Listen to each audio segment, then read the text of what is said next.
ईद से ठीक एक दिन पहले उत्तर प्रदेश की राजनीति में एक ऐसा बयान सामने आया है जिसने माहौल को गर्म कर दिया है कि क्या यूपी में धार्मिक आजादी पर दोहरे मापदंड अपनाए जा रहे हैं। क्या एक समुदाय को खुली छूट और दूसरे को सख्ती, क्या यही कानून बना है? क्या यही नया सिस्टम है?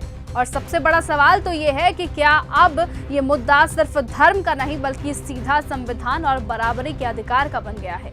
दरअसल भीम आर्मी के प्रमुख और आजाद समाज पार्टी के नेता चंद्रशेखर आजाद ने ऐसा क्या कुछ कह दिया है कि सीधे मुख्यमंत्री योगी आदित्यनाथ पर गंभीर आरोप लग रहे हैं।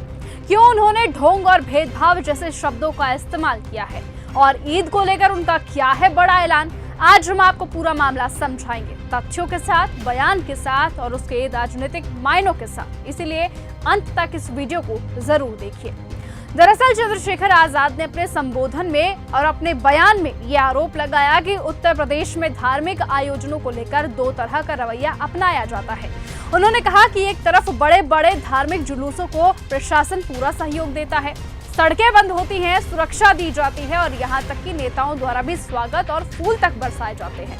लेकिन दूसरी ही तरफ जब बात दलित महापुरुषों की जयंती या फिर अल्पसंख्यक समुदाय के धार्मिक कार्यक्रमों की आती है तो परमिशन तक नहीं दी जाती या फिर आखिरी समय में उस रैली को रद्द कर दिया जाता है। उत्तर प्रदेश में धार्मिक आस्था कुछ ही लोगों की है, उन्हीं लोगों की जो सरकार के एजेंडे फिट बैठते हैं। यहाँ एक तरफ आप सड़कों को ब्लॉक हो जाती है, उनकी परवाह नहीं करते, तमाम धार्मिक यात्राएं सड़कों पर निकलती हैं, आप अधिकारी जाके पैर दबाते हैं, तेल मालिश करते हैं, बड़े बड़े नेता फूल बरसाते हैं। तो ये एक तरफ इतना प्यार और दूसरी तरफ इतनी नफरत क्यों कि आप कह रहे हैं कि 1 इंच पैर मत बाहर रख देना वरना रेल बना देंगे, ये कर देंगे, वो कर देंगे। अधिकारी जो है वो भाषा बोल रहे हैं भाजपा नेताओं जैसे। इसके पीछे मुझे एक कारण नजर आता है कि मुख्यमंत्री जी का आदेश है। कौन मुख्यमंत्री? ढोंगी मुख्यमंत्री, ढोंगी आदित्यनाथ। मैं इनको ढोंगी क्यों बोल रहा हूँ? इसलिए बोल रहा हूँ क्योंकि वो ढोंग रचते हैं। रविदास जयंती का कार्यक्रम हुआ, कोई परमिशन नहीं दी गई, नहीं एक परमिशन पे तो बवाल हो गया। उत्तर प्रदेश में डॉक्टर बाबा साहब अम्बेडकर की जयंती कोई नई परमिशन नहीं। लेकिन तमाम धार्मिक आयोजनों पे इतना जो है सरकार सहयोग करती है, अधिकारी सहयोग करते हैं, जाकर जांच करते हैं। SC ST OBC के उसमें तो नहीं दिखाई देते हैं, किसी भी धार्मिक उत्सव पे नहीं दिखाई देते। इतने महापुरुषों की जयंती होती है, फूले साहब की होती है, कभी नहीं दिखाई देते। क्यों नहीं दिखाई देते भाई?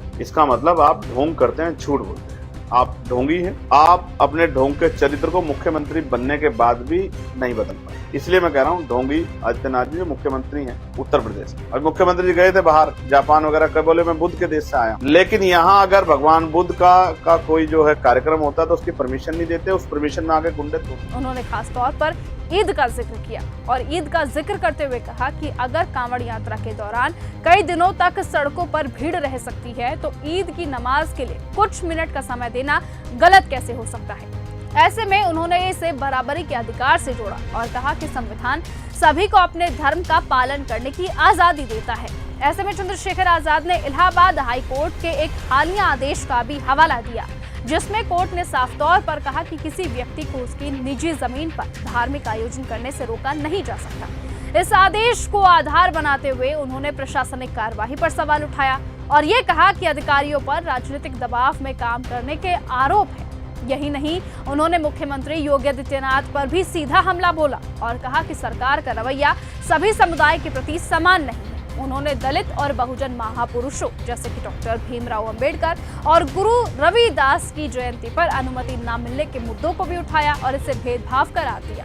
इसीलिए अब इस पूरे बयान का सबसे बड़ा राजनीतिक संदेश क्या है? साफ है कि ईद से पहले ये मुद्दा सिर्फ एक धार्मिक नहीं बल्कि राजनीतिक और सामाजिक बहस का केंद्र है। एक तरफ सरकार पर सवाल उठते हैं तो दूसरी ही तरफ विपक्ष इसे बड़ा मुद्दा बनाने में जुटा हुआ है। फिलहाल प्रशासन या सरकार की ओर से इस बयान पर कोई भी बड़ा जवाब सामने तो नहीं आया है, लेकिन इतना तय है कि आने वाले दिनों में ये मुद्दा और ज्यादा गर्माएगा, खासकर ईद के मौके पर। अब सवाल आपसे है कि क्या वाकई धार्मिक मामलों में दोहरा रवैया अपनाया जाता है या फिर यह सिर्फ एक राजनीति है? अपनी राय जरूर दीजिएगा क्योंकि ये मुद्दा सीधा आपके अधिकार और संविधान से जुड़ा है। तब तक के लिए बने रहिए और ऐसे ही देखते रहिए न्यूज गंगा। नमस्कार।